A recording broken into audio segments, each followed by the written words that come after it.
Thank you all for coming. Hi. I'm Tom. I will be emceeing for tonight. But we're starting today with our sponsor, Catawiki. And Justin will say a couple things real quick, and we're just going to do a quick. I'm just going to hold this. Yes. Please talk. Yes. Welcome all. I'm not going to be up here too long. I am Justin. Louder. Sorry. Let me get closer. I am Justin. I work at Catawiki. I just mainly thank my company for letting me host these things every time. It's an opportunity for us to show the Ruby community that we are the biggest Ruby company in the Netherlands still. I heard you maybe not, maybe NATUP, but at least close to. Who is familiar with Catawiki? I think most of you will be, but who? Maybe then the question is, who is not? Okay, everybody is. Then I'm not gonna be up here too long. For Catawiki, we are an online marketplace for special objects, as you guys know. Maybe not the biggest Ruby player, but close to the biggest Ruby player in the Netherlands, and always still looking for good talent. You just want to say thank you guys for coming, and enjoy the talks. Maybe a few announcements. Well, I think most of you already saw the bathrooms are back there. I think the meetup's at 9:30. I would like to ask you guys to be gone by 9, not to be rude, but at 9:30 the alarm goes off, and I would like to do some cleanup, etc. That will be much appreciated. And if you guys have questions about Catawiki, maybe the people who work at Catawiki, pay attention. Can you raise your hands? Yes, well, there they are. So if you want to know anything about Catawiki, at Catawiki, these are the people to ask. And I thank you guys for coming.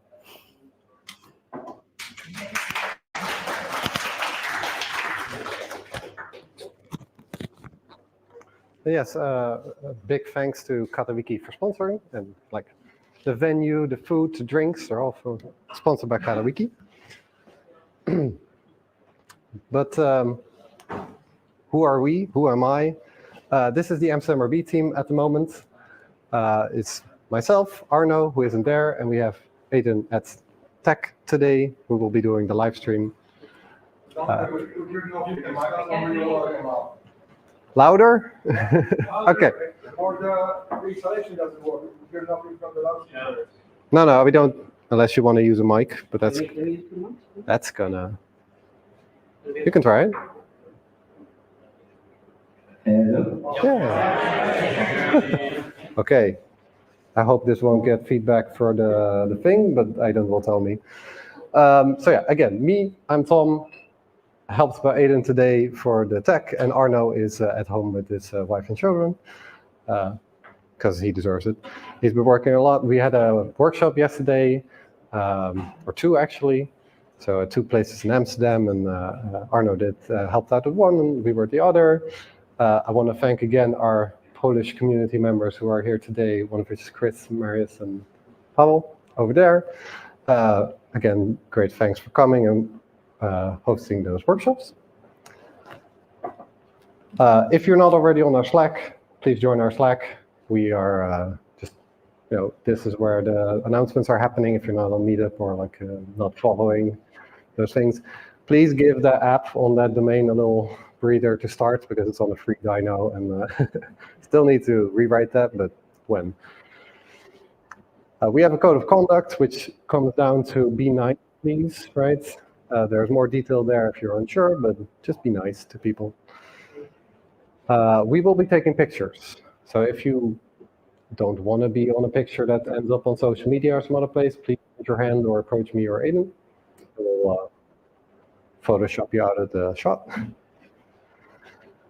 I was asked by the Helvetic Ruby conference to help promote it. I don't think the year is correct, but they're organizing a new one. So if you want to go to Switzerland, which I'm tempted to do, just as a vacation, and then also attend that. But we are also organizing a Rails Girls here in Amsterdam in May. So if you want to help coach, or if you know anyone that wants to attend that, so have a 3-day workshop to see if they want to be in programming, if they like it or not, tell them about railsgirls.nl.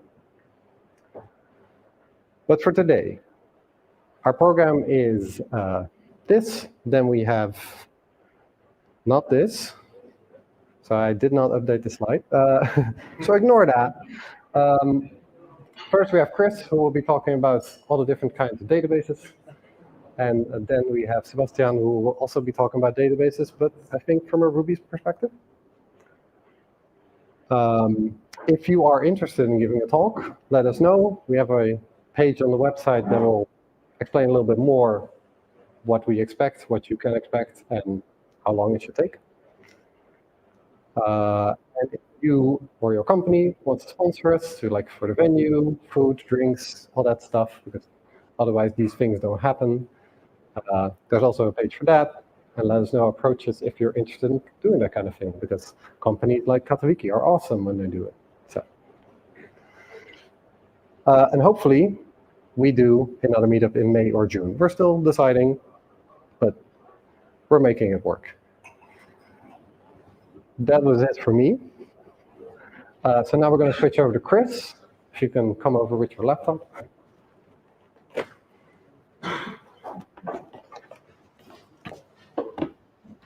All right. Can you? Put to you, please.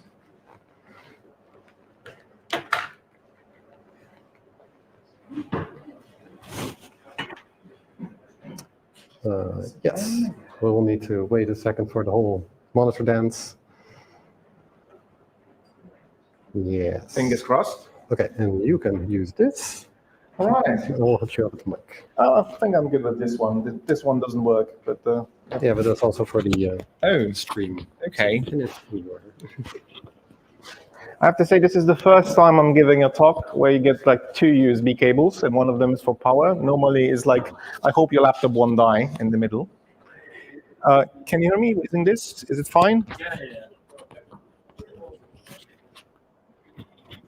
All right. Fantastic databases. I'd like to start by saying Herbie Dragons. Herbie Dragons is a phrase that you use when you want to have something on the map that is not known. It is appearing in fictional maps. It doesn't appear in any historical maps because the phrase used to be something different. The only artifact that actually has the word Herbie Dragons is the Han Lennox globe. The phrase originally was Herbie Lions, but this globe actually has Herbie Dragons, Hipsub Dragones written on the thing itself. Okay, another scary thing, layoffs. Layoffs are the fact of the day, unfortunately. They seem to go a little bit lower than the previous year, so there is some kind of improvement. But it's still a thing that we actually worry about. But with layoffs come recruitments, and with recruitments come recruitment questions. This is a popular one. Like if you're applying to, sorry? It works, I hope. Nope? Okay. You know what? If this doesn't record, my voice is good enough. Can you hear me? Brilliant. All right, so this is it turns into comedy real fast, right? Okay, so this is a valid question. When you're getting into a new job with Rails, what you're supposed to put them some thought into the new project. They give them some kind of sign that you're interested. And which Rails version you have tells you a little bit more about the company. Do they stay on the current version? If they use Rails 6, that's okay. If they 5, you'll be worried. If they use Rails 4, you ask for extra money, and you know the drill. Another valid question, especially popular in Poland for some reason, we have like DDD conferences. Are we using DDD? Is it even sourcing? What kind of new architectural pattern is available there? Yeah, this shows that you know something about architecture. You're not applying for senior developer, you'll be a tech lead. Perhaps you're front-end inclined and you want to ask something about TypeScript or some fancy framework, maybe even Hotwire. All right, but if you don't like front-end like me, maybe you ask them about the infrastructure. Continuous integration, continuous deployment, Kubernetes, maybe you're doing cloud exit. All of those are valid questions. Perhaps you like tests.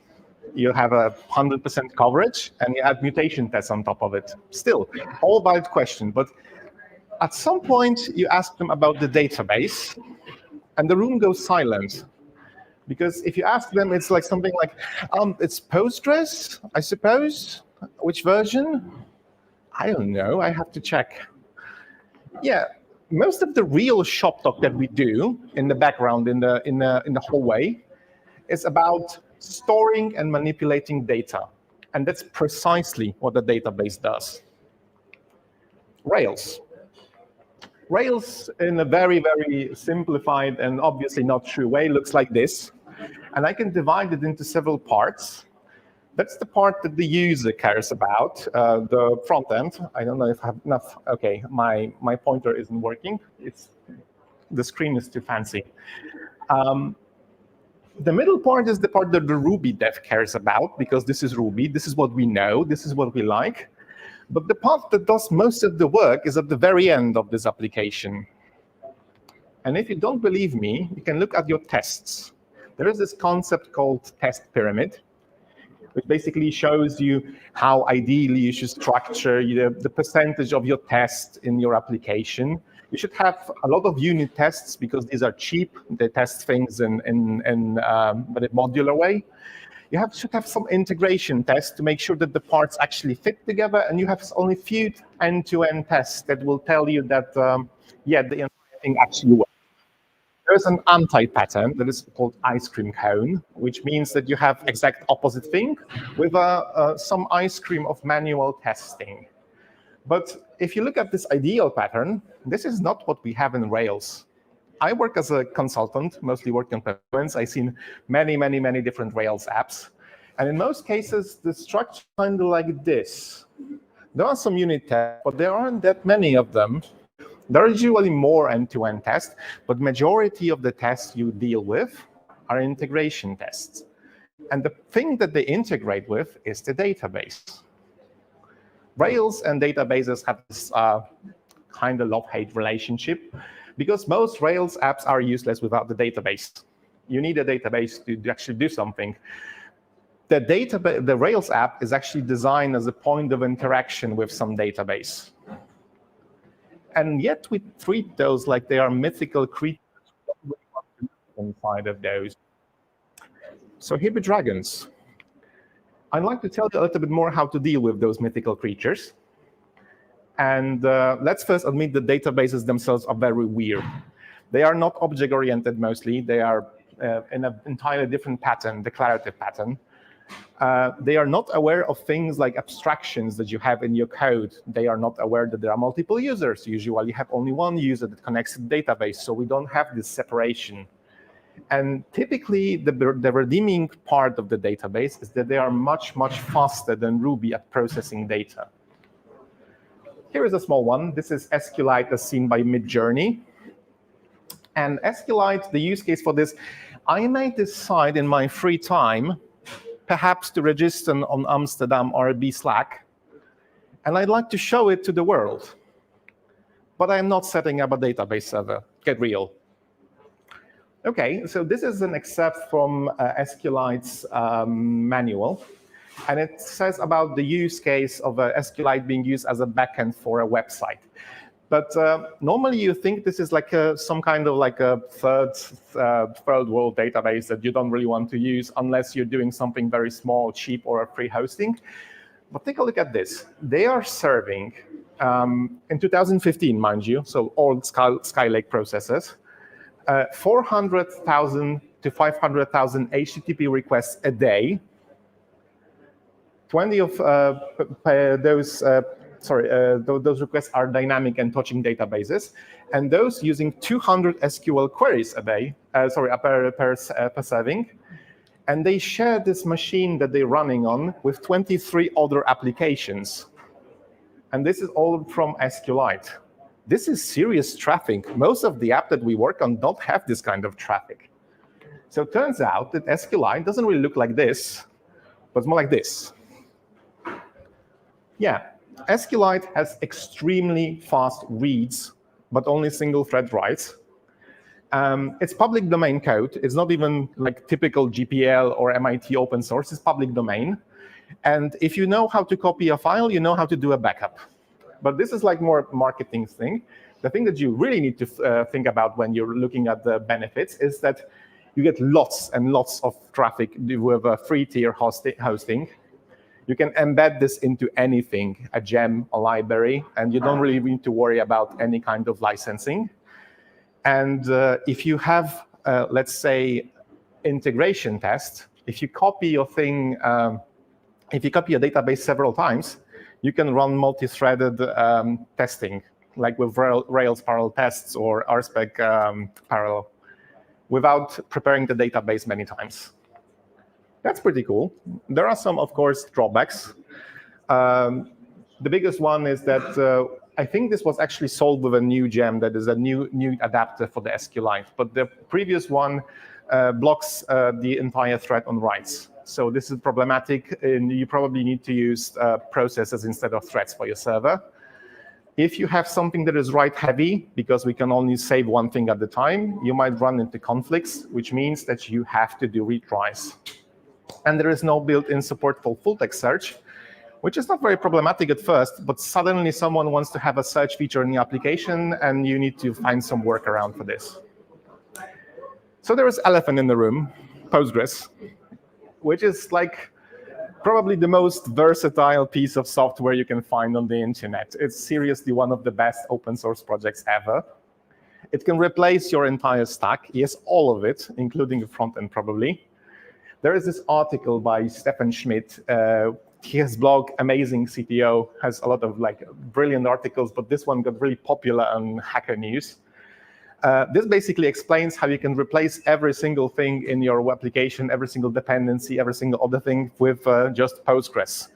You name it. You can use, let's say, cache. You can use queues. You can have a GraphQL server. And recently, some of those were turned into actual products, like Solid Cache and Solid Queue are actually things that operate using the principles that we'll explain here. If you don't believe me, here is a small example from Postgres code. These are unlocked tables. Unlocked tables are different from normal tables because they are not being saved to the write-ahead log, so consequently to the disk. That's cool, but they seem like cache. You can use them in Rails. Rails 6 has a support for creating unlocked tables with just Rails. You don't need to install anything else. These are supported. And yeah, you think right now, but I already have Redis for caching and probably something else. What do I need the unlocked tables for? OK, but if you do an RSpec, for example, this thing, to only create unlocked tables when you're running tests, if your tests are write-heavy, they will run much, much faster, especially useful for CI. These are taken from two projects that write a lot of data during the tests to the database. This is pretty cool. Yeah, holy shit. There's like tons of fun stuff in the Postgres manual that we should definitely use. Let's look at the manual itself. This is Postgres 16 Beta 2. Actually, they managed to release Postgres 16, and they're working on 17 since I first wrote this presentation. We're going, obviously, for advanced features, because that's the word that most the fun is. And the fun begins, in my humble opinion, here, in window functions. They are criminally unused in most of the applications.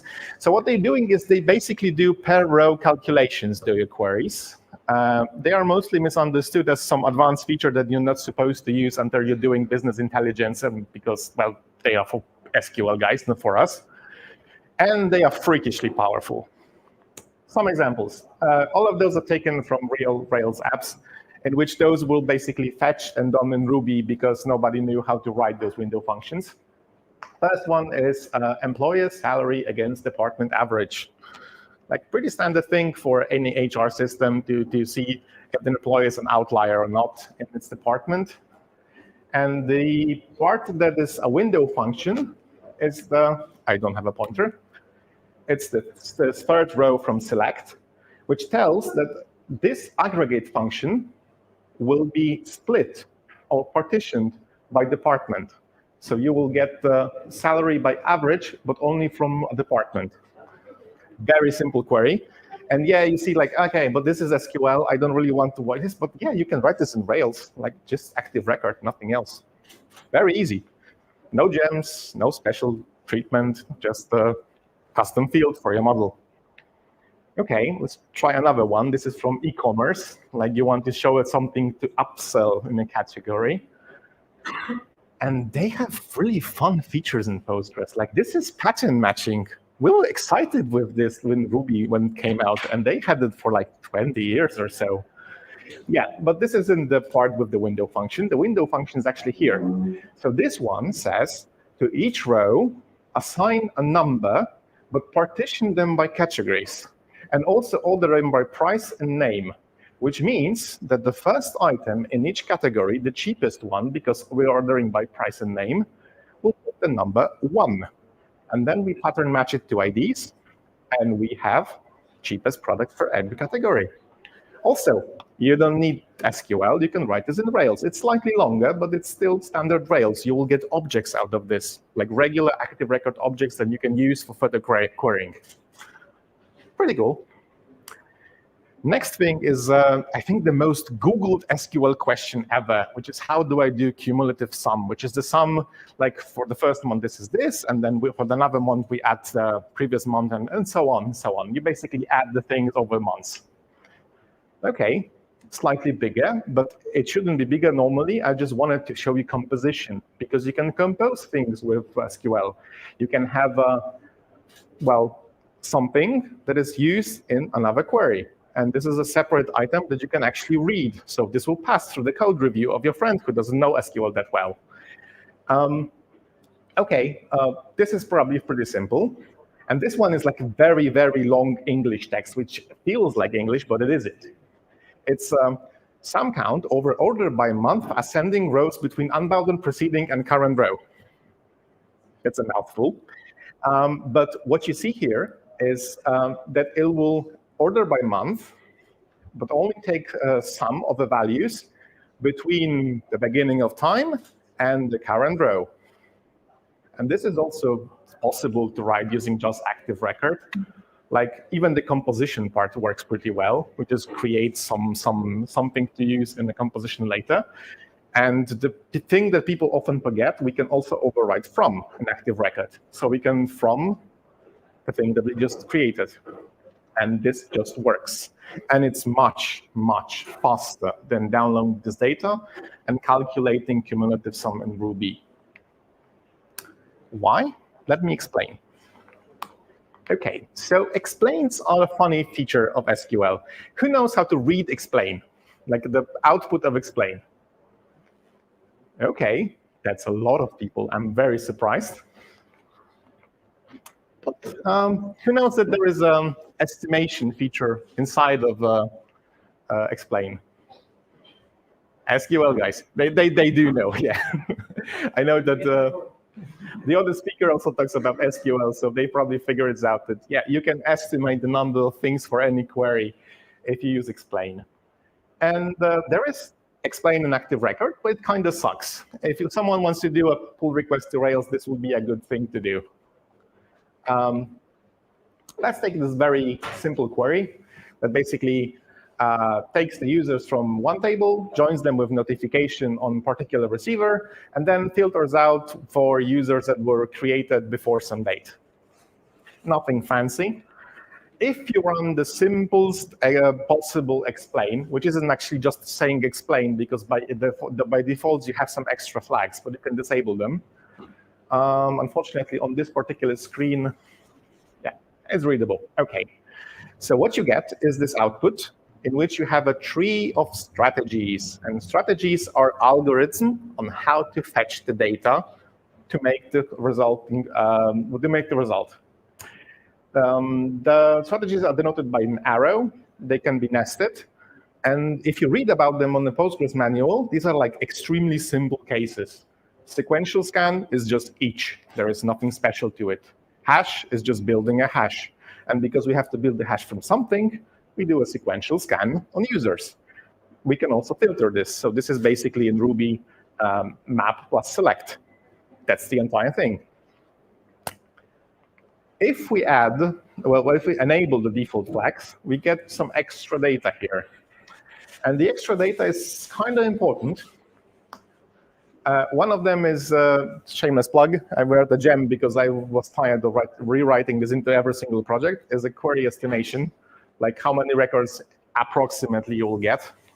But moving this aside, basically what you get is the cost to first row, cost to all rows, estimate number of rows, and how big a row is in bytes. And this is the important part, and part is mostly misunderstood. This isn't the lowest possible time. This is just time to get the first row. And the reason why this is important is those strategies are streaming data. So if another strategy needs something from this one, they can often start the work in another thread before this one finishes. And that's the reason why they are fast. So in this particular case, we can see that the cost of sequential scan starts at 0 because we can get the first row immediately. We don't have to wait for anything. But we have to wait a lot of time to get all the rows because we're iterating over everything. But for example, the cost for a hash is constant because we can't really use this hash until all the records are in it. So the cost to first row is equal to the cost to all rows. If we want to go one step further, there is explain analyze. Explain analyze will actually run the query. If you want to test something like a delete, update, or insert query, what you do is you run this in transaction and roll back so you can compare the results when you're changing the query. You get a couple things extra. The first thing you get extra is you get the planning and execution time, which is how long it took to figure this out and actually get the data. And you get a second set of numbers for each part. And once again, this is the same. This is the actual time to first row, actual time to fetch all rows, the number of rows, and how many times this strategy was executed this time. OK, so if we look at this, suddenly we discover that if this weren't a blank is part of the screen, oh, we have another one here. Unfortunately, not important numbers here. The cost of fetching the first row is not actually 0, because in real life, you actually have to fetch something from either memory or disk. It's unfortunate spacing, but well. So what happens here is that you start getting real numbers, and you actually know what is. Oh, sorry, I missed the number. This is the actual time. OK, so we have one.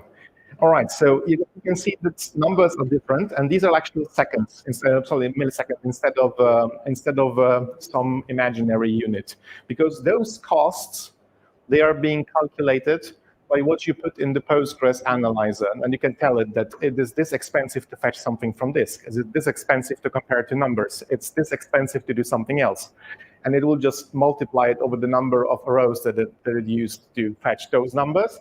But the other set of numbers, the one from analyze, these are real. So you can actually get to see how fast something is. There are some other flags. This one will be default in some future version of Postgres, but it's available right now. This is buffers. And buffers will tell you what percentage of things are fetched from cache and which of them are fetched from the disk. And because I run this query with the previous one, this is the previous one, and because I run this query again, the execution time actually went down. And the reason for this is that I already had some of the items in the buffers. These are the hit. And the read ones are the ones that are fetched from the disk. So you can actually see that if you have a query that only runs slow the first time, but after that it runs really fast, this is probably what's happening. If you run explain with buffers, you can see the result, and you can actually understand why this has happened. All right. Now for the indexes. The indexes are the things that you want to use after you read those explains and decide that your queries are slow and you need to do something about them. Postgres indexes are kind of weird. You can only have one per query. You can use another one if you have a subquery, but query will only use one index, so it has to decide on the best one. It can use it for two things. One of them is filtering data. The other one is sorting data. You can use this particular single index for two things, but Postgres usually prefers to filter out the data and ignores the ordering until it thinks that you can't really filter the data and there will be lots of stuff to sort anyway. Database decides on what's the use, and it will decide based on the cost, and it will decide based on the stats. So it's important to have the stats up to date. Postgres automatically refreshes the stats, but if you recently moved a lot of data, it's very good to run vacuum analyze, which will refresh the statistics. You can find the missing indexes or the ones that are unused using something called PG Hero, which will show you the usage of indexes, and it will suggest the indexes that are missing. You can also do it yourself. The algorithm is very well known for this. I'll show it in a second. You can try various cardinality and data types for indexes. There is a world of them. And be sure to delete the ones that you're not using, because it costs money, actual money, to support indexes, because they have to be rewritten when you write something to the database. Here is what PG Hero suggests how to get the optimal index. It basically tries to find the most selective column and include it as the first column in the index. And then it goes on and on until there is no improvement. There will be some examples for this, but I think that it's been 5 years and the author won't do it. Another good thing for pull requests, if anyone interested. There are some dark arts when it comes to indexes, like things that shouldn't be like talked about, but yeah, you have to do them. If you have latitude and longitude, please try all combinations, because these are dependent on how your users are distributed. Sometimes just latitude is better, sometimes just longitude. Sometimes you have this order and other order, they are different. So try all combinations and see which one actually gives you the best results. And periodically review this, because if you, for example, recently gained a lot of users in America, this might have changed, and you might want to replace this index with something else. Try to use partial indexes. If you have something like a soft deleted model, and the soft deletable model, then it's a very good idea to only only index the objects that are not deleted. You can match the where part of the query. So you do create index on a table with columns where deleted at is not null. And this will make the index much smaller, especially if you delete a lot of data. And also, there is a slightly hidden feature in indexes. You can include columns that won't be used for either filtering and sorting, but they will be inside of an index. And this means that if this index is being used and all the columns that you need are already in there, the query won't touch the table at all. It will only use index. And this is the fastest strategy you can get on the explain, index-only scan. All right. There are also some extensions to Postgres. A couple of them that you probably know. Postgres. Like if you're dealing with geodata, at some point you're switching to Postgres. There is no way around it. There is Timescale, which is for efficient time series handling, and they have also really nice presentations about how to handle time series data. And there's this one, which apparently like no one knows, because it was kind of changed name twice, they changed scope of the project twice, but this is really useful if you're just starting with business intelligence. Citus. Citus does two things. The first one is columnar storage, and the other one is distributed table. But the nice part is they can actually do parallel querying across multiple servers.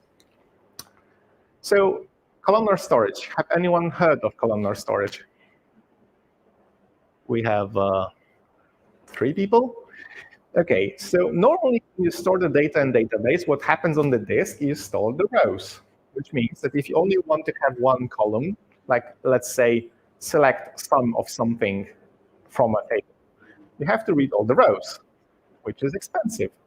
But if you know that your particular workload actually wants to operate on a large amount of data at once, but only a few columns, you can store data in the opposite direction using columns. Columns have several fine advantages. Like, for example, because they are all the same type, it's very easy to compress them, and they compress very nicely. You can store them in chunks. You can do something like calculate and aggregate for a chunk. There is lots of options. They have some disadvantages, like it's very difficult to add something to this kind of a table, and it's also difficult to update something this kind of a table. But for a read-only workload, they are much faster than row storage. So they are mostly for lots of reads, especially if you have like multiple aggregations and stuff. Inside this specifically, they are append-only. You can't really modify the data once you save it, which is kind of a bummer, but maybe they will change in the future. And also because of the compression, if you have like 70 terabytes worth of data, it will be 7 terabytes after you change it to columnar storage. And this means that you can actually be able to fit it on an SSD instead of spinning Rust. So it will be also faster because of the type of storage you can use. How do you create a columnar table? You just append using columnar. That's it. Done. You can also convert the existing table if you want. Really fun part. So it's just small and faster. You can mix and match columnar data and row partitions if you have multiple tables, or even just partition of the same table. And you can do a nice trick like store the last month of worth of data in a row-based partition and store the rest in columnar because it's an archive. Nice usage for columnar storage. You also have distributed tables, of course, because few smaller servers are usually cheaper than one big server, and this is especially true of the databases. Hands up if the RDS is the most expensive part of your infrastructure. We have always some people. The rest of you probably don't know about this. Okay, you can split them in multiple different ways, for example, based on user location, so you get lower latency. And you can also distribute the data to have several copies, so the data that is tied to a particular thing is used together with it. You pick a distribution column, so the thing you want to distribute the table across, and you use it on all the tables that you don't want to be copied across multiple instances. And the rest of them are marked as reference tables, so the tables that get copied into every single server, so you have multiple copies of the same data. You do it like this, create distributed table, you choose the column, and then if you want to distribute some other things, you just collocate it with the previous one. Very easy, and especially useful if you have like a SaaS system and you work for multiple, we have multiple clients. You can store their data on their server, even though from looking from far enough, it still looks like one database. Of course, there is lots and lots of more stuff you can talk about databases, and there are also other databases than Postgres, like Basecamp uses MySQL, and this is also a fine database. So let's talk about a few other databases. CockroachDB. Have everyone used CockroachDB? Okay, so I kind of want to have sharding built into Postgres, but I don't really feel like doing all these CITES commands myself. And I'm also worried that there will be a missile strike against my data center. So that's the use case for CockroachDB, and that's also where the name comes from, because only cockroaches will survive a nuclear winter. It has auto sharding, so it will automatically shard your data. You can add some configuration to it, but it will do it automatically. It has a hotspot detection, so things that are often read will get distributed nicer into multiple servers. And it's geographically aware. So if you tell it that this server is here, this server is here, it will know that this data belongs to a particular place because of the latency. Pretty awesome. Then you have MySQL. Oh yeah, MySQL. Really? This is what the PHP guys use, right? Yeah, and it's tainted with Oracle right now. They bought this thing. Yuck. Okay, MySQL. But it's super fast. It's extremely fast. It has an engine that operates in memory. Think of the test. We don't have to do weird things with unlocked tables. We just tell it stored in memory, and it's immediately faster. It used to be a joke, but now it's a serious alternative to Postgres. It has some differences, and not a lot of people know about those. Postgres, when you want to update something, it will just add a new row and mark the previous one as invalid. MySQL updates in place. And because of this assumption that transactions are usually run really quickly, this is a better approach. Let me show you and explain. So this is a table. Let's say this is Postgres. And the hidden column stale is actually the state of the row. Do we use it or do we not use it? Is it hidden? Is it not hidden? So let's say we recently decided that TypeScript sucks and we are not happy with it. So in Postgres, what will happen is we will add a copy of this row and mark the previous one as stale. So every query will ignore it because this is stale. This is not true. And when you run vacuum, this will clean up the stale row, but until you don't run the vacuum, it's still there. So all the queries actually have to ignore it. So there's extra filtering. So now in MySQL, the story is kind of different because we just update this, and we have a table called rollback segments, which basically tell things that we change, like things that you have to undo when you run other queries.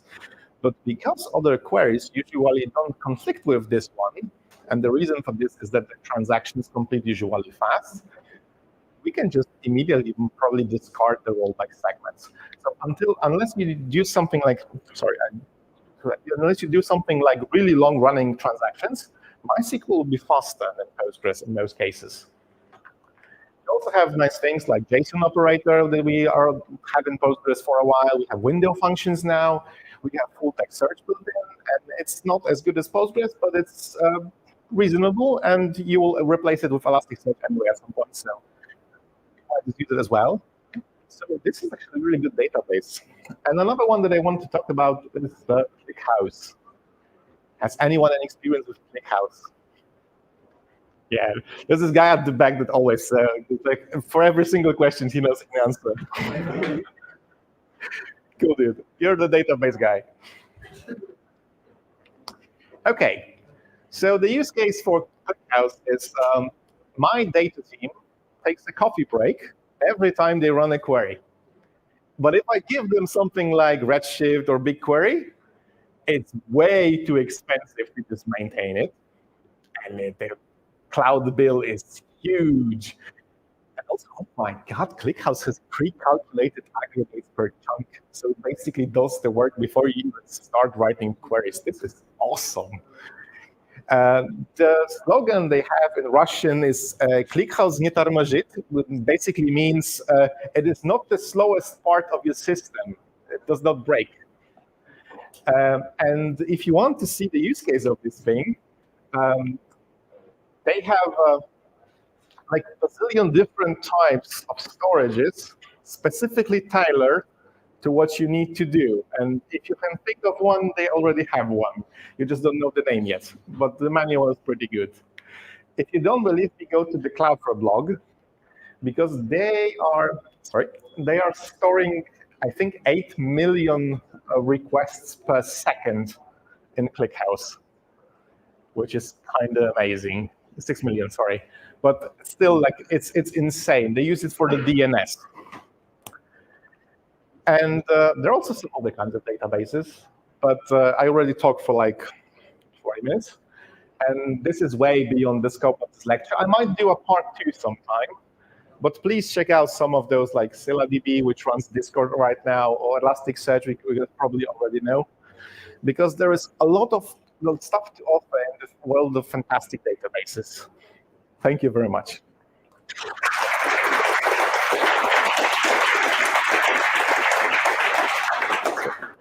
Take notes because you have the microphone across the street. All right.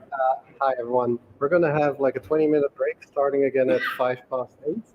Then we have Sebastian talking for about 25 minutes, and then 30 more minutes of networking, socializing. All right? So enjoy yourself. Hello, everyone. We're going to start with Sebastian, who will be talking about blocking with Postgres. I don't have much more to say, so I'm handing it over to you. Thank you. How are you all tonight? I'm giving a presentation about locking with Postgres.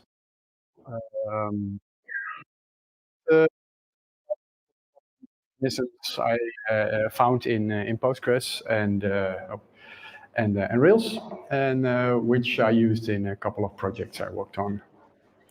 So I'm Sebastian van Hesteren. I'm a full stack engineer at Cheddar for about 1.5 years now. My job ranges from building admin tools, implementing content designs, and writing performance queries. And it's all in Ruby, and I still love it every day. What is Cheddar? Cheddar payments available to residents only in the UK. We leverage open banking technology to offer its users free and instant peer-to-peer payments. Oh. No. Excuse me. Oh. It's hiding a part. Sorry. We offer its users free and instant peer-to-peer payments, automatic cashback on purchases made using linked bank accounts, and instant cashbacks on prepaid gift cards. Also in the future, we'll be launching smart personal finance features powered by AI to help users save money. The company itself is international, and we all work remotely. We're currently about 13 people and about 7 engineers. So a pretty small team. With that, we serve around 100,000 users. Interesting fact, Cheddar is slang for money. And you can find us at cheddar.me. All right. Our tech stack looks like this. We have a front-end app that's built in Flutter, so we can serve Android and iOS. And the backend is built on Ruby on Rails with... Thanks. Well, yeah, our tech stack is... like I already said, we have a Ruby on Rails backend, Postgres database. We use Protobuf on Twerp to communicate with the front-end app. And for any non-app Rails backend admin pages, we use Tailwind for styling. So I'm gonna share the same article as Chris did in his talk about Postgres for everything. We share that view as well. Now is a good moment to use Postgres for almost everything. Since we're a small team, the less external dependencies we have, the better. This frees up work to build new features and help customers. So as long as we keep putting things in the database instead of things like Redis or Elasticsearch, we like to keep using Postgres. And an added benefit is that you can keep your business logic together in the same database. Some examples that we use with in conjunction with Postgres are solid cache for caching and an in-database job scheduler, which used to be GoodJob and is not solid queue. Okay, I'm going to talk about database logs. What are database logs? Logs help you to prevent race conditions and to serialize data modifications. Postgres allows for many transactions by many different connections to modify the data at the same time. To make sure this happens safely, Postgres has various systems in place that safeguard your data so it doesn't get corrupted, it gets executed in the order you want to. These systems are part of the multi-version currency control system, or MVCC for short. One of those systems are transaction isolation levels, and another are logs, which I'd like to focus on for this talk. Rails offers 2 flavors of logging to use out of the box, to use within your application: optimistic and pessimistic logging. So let's start with optimistic logging. Optimistic logging means that multiple sources can access the same record for updating without them knowing from each other that they want to do an update.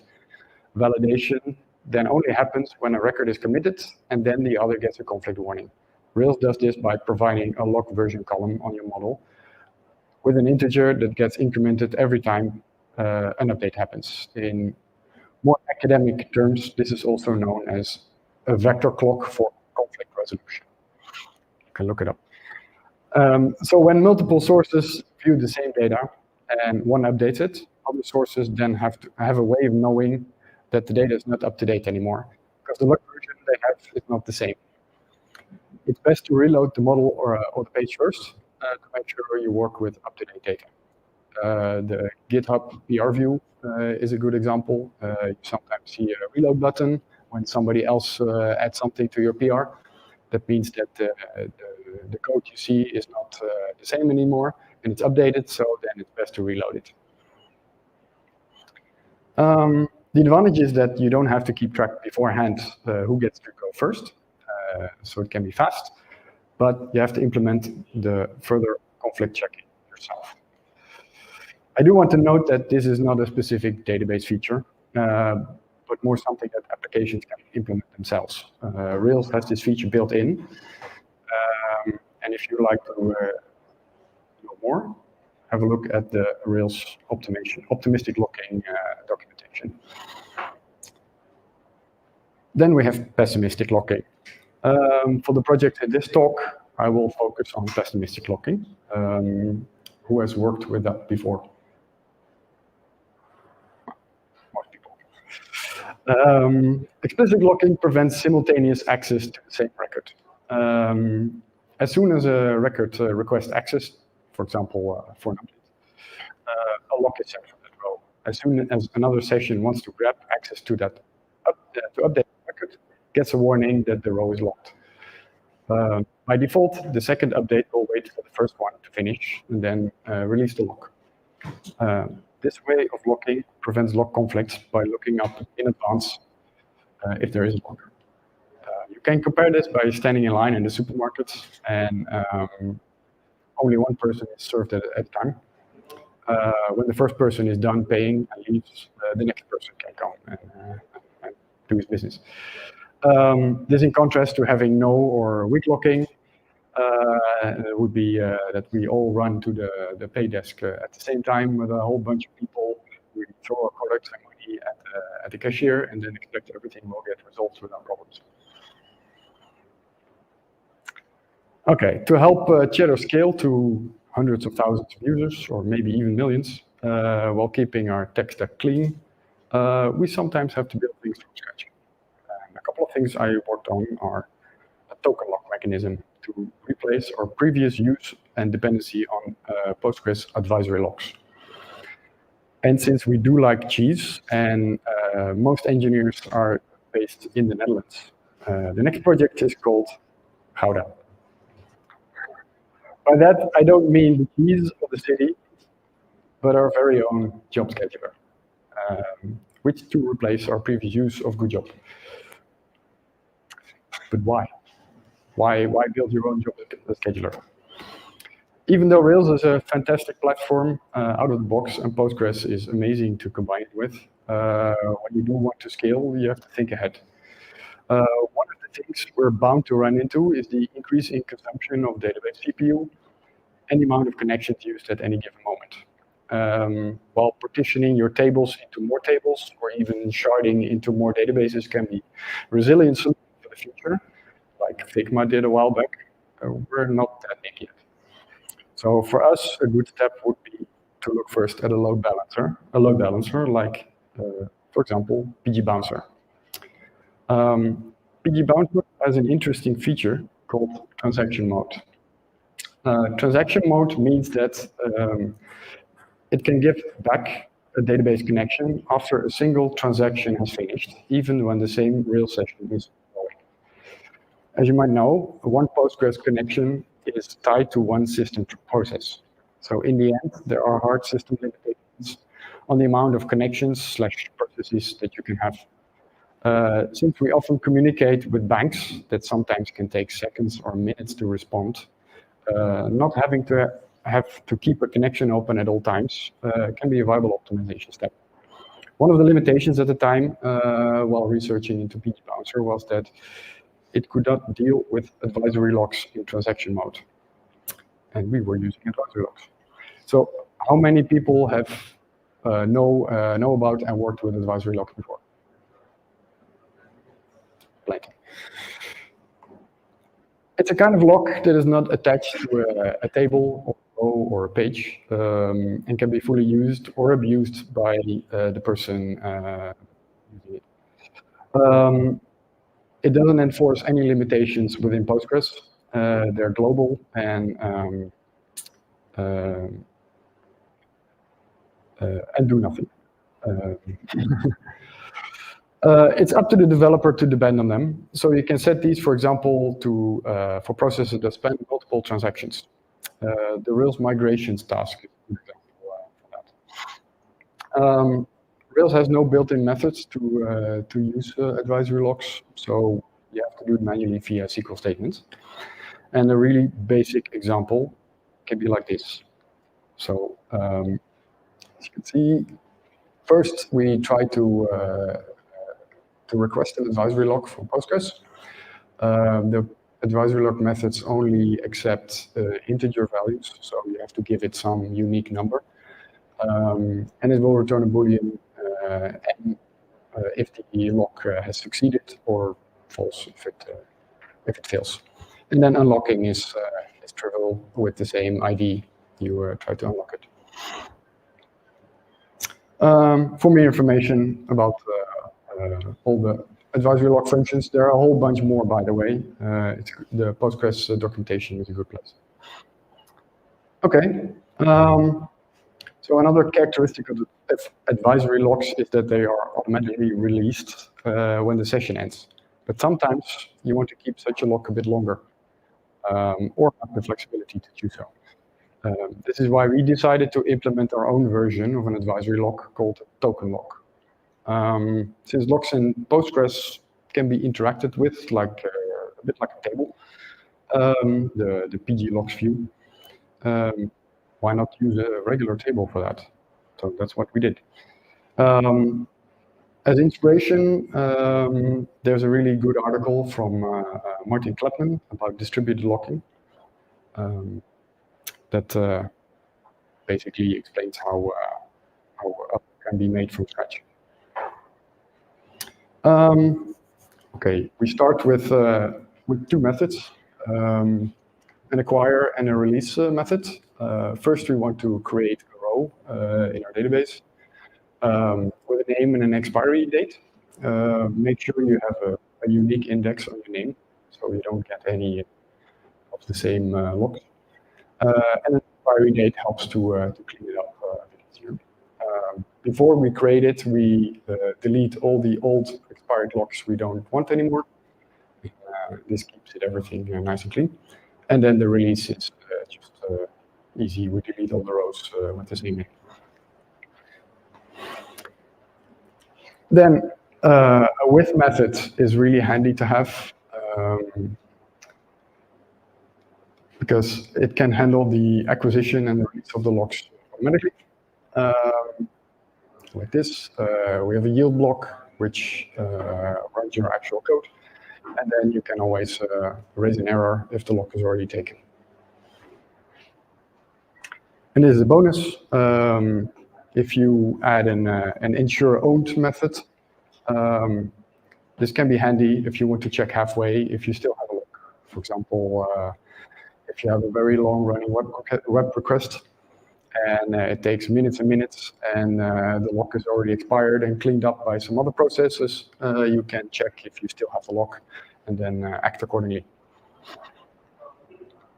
And this is how we would run it. Pretty short and simple. Everything combined, this is about it. So it can be really easy to build a log like this.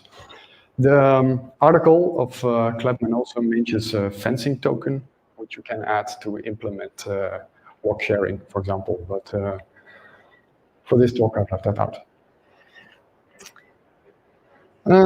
Performance-wise, this one's fine. As you can see in our app signal dashboard, we have hundreds of these logs running a minute. And, it runs fine. Okay, that was cool. But our biggest hurdle has yet to come.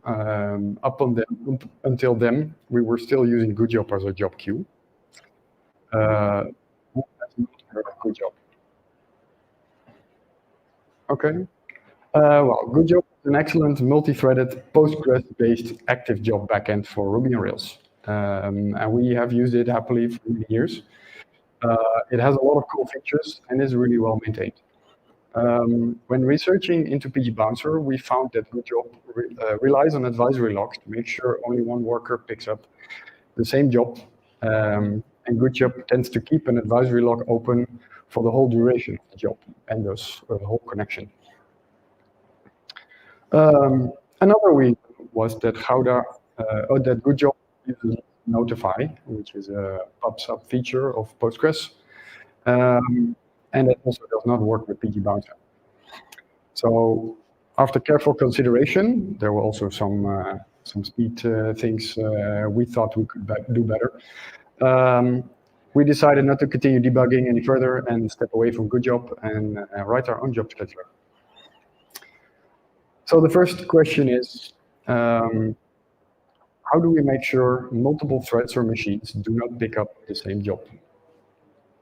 Well, Postgres and MySQL as well, I believe, have a really cool option called skip locked, and it's for a row lock option. You can combine it with for update or any of the other lock flavors, which I'll skip for this talk. So no key update, share and key share, that's for another time, which can be used to allow log sharing, but we don't need that for our project. Okay, how does skip lock work? As you might know, with a row lock, you can lock access to a single row to one source only. According to Postgres documentation, two transactions can never hold conflicting locks on the same row. That's great. It means we're guaranteed by the database that only one of our workers can pick up a piece of work. In this example, I want to change the state of a workload from enqueued to executing. We will run a query that looks for all enqueued rows with a scheduled at in the past, and we only want one worker to have exclusive access to a row at a time. For this, we need a row lock. The query we'll be running is something like this. So we want to look for all enqueued rows and schedule that at the past. Clock timestamp is a Postgres feature that gives you high precision timestamps. We sort it, and to add skip lock in Rails, you can use the lock function with the option like this. And we only want one row. This will produce a SQL query like this. As you can see, the for update skip locked is nicely added to the SQL. Okay, continue with the example. So worker 1, or thread 1, asks for a lock on row 2. Since there are no locked rows there, this succeeds, and worker 1 has exclusive access to that row to do with whatever it wants. And very quickly, before worker 1 had the chance to update row 2, a second worker comes by with the same query and wants to get a lock on the same row. That fails since one already has exclusive access.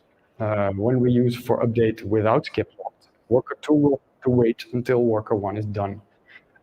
This causes unnecessary waiting, and we can do better. Okay, by adding skip locked, we allow the database to continue to the next free row and get a lock on that instead. That works, and worker 2 has exclusive access to row 3. After worker 1 is done and has updated row 2, the lock gets released. Just as worker 2 with row 3. This is pretty much how we do this in Gouda as well. Okay, continuing with our code. This is the query part. Now we want to do the update part. Can be done like this. In the middle, you see the update statement where we update to executing. With this, you can add all kind of other things, like for example, heartbeat or execution started. An interesting thing we stumbled upon was since we use clock timestamp in Postgres, the active record query caching can sometimes cache the results that comes back from the update. We don't want that. We want a fresh result every time. So as you can see, on top with the comment, if you use uncached, you always get a fresh update back. And at last, if we wrap it all around in active support notification instrument method, we can get our metrics out of the box, nicely transported all over Rails, and it also works out of the box with active job measurements in AppSync. Okay, so then we can wrap it all in a checkout and log one statement method that looks for a freshly enqueued workload, logs it, updates it to executing, and then returns it for further use, like for example, running your job code. Here's an example of how to combine this in the run loop. Many workers can run many threads, which each pick up a workload. Since we request a log before a workload state changes, no workers or threads interfere or have to wait on each other. Our job scheduler usually runs about 200-ish jobs a minute, but even peaks of 12 or 1300 a minute are no issue.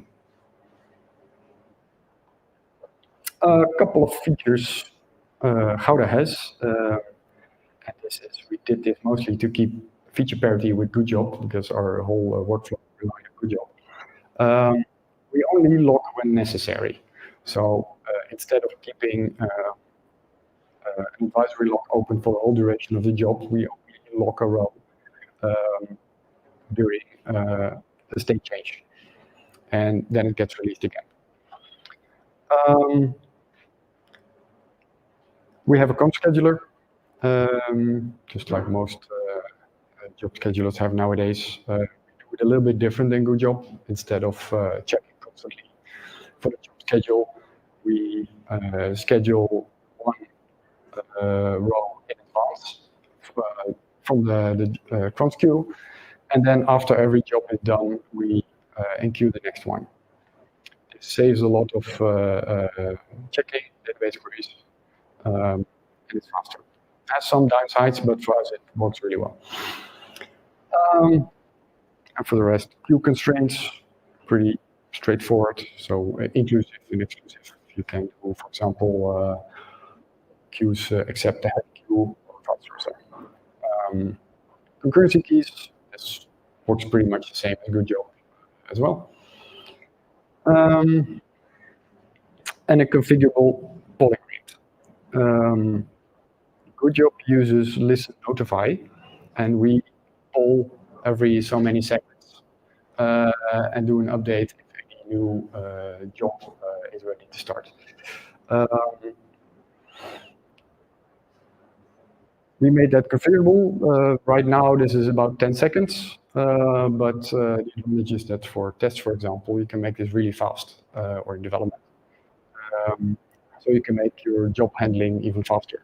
It's a trade-off between speed and CPU cost, because when we started it, we had it really fast, but then our CPU rose faster, but the jobs got picked up faster, so you can tweak it.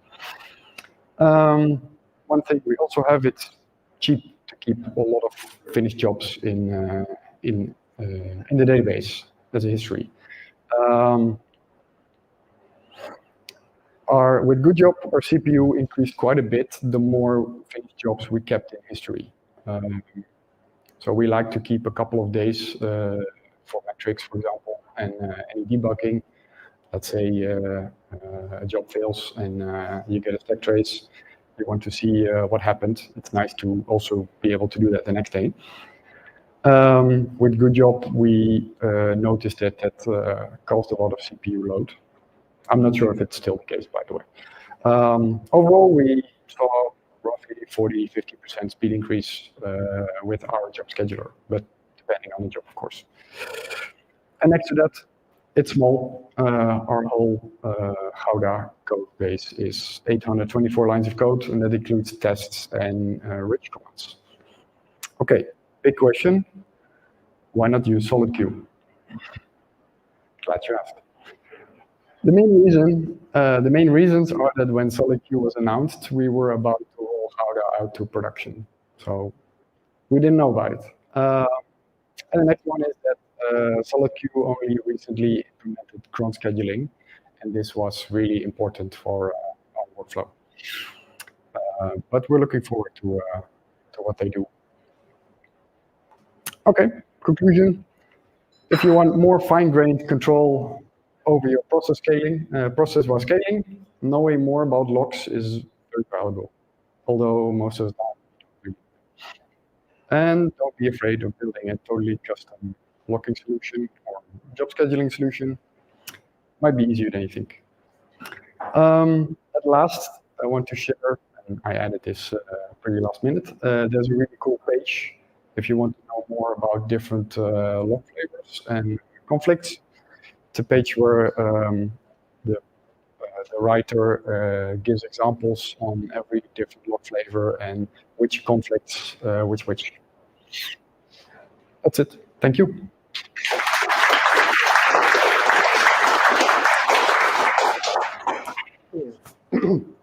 Thank you very much for your talk. I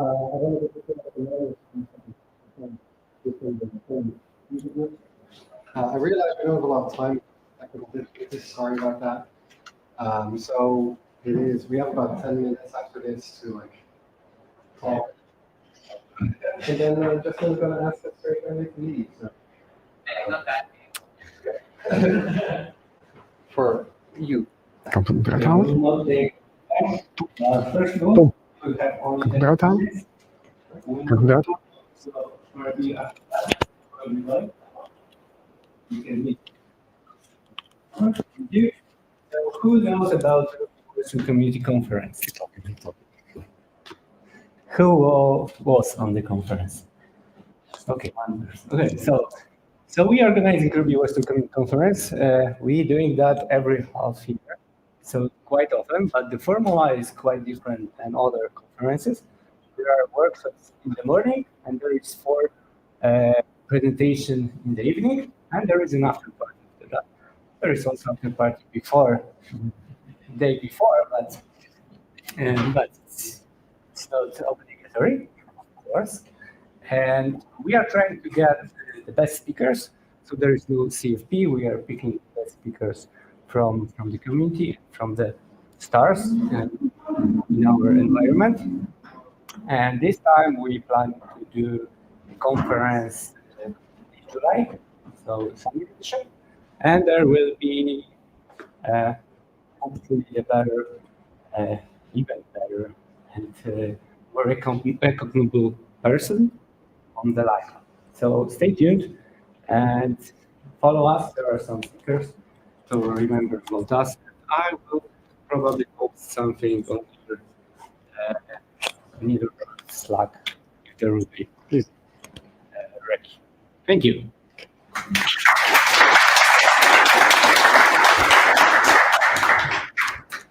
Okay, well, thank you everyone for attending. Chat for a minute or two, and then we'll see you hopefully next month. Thank you.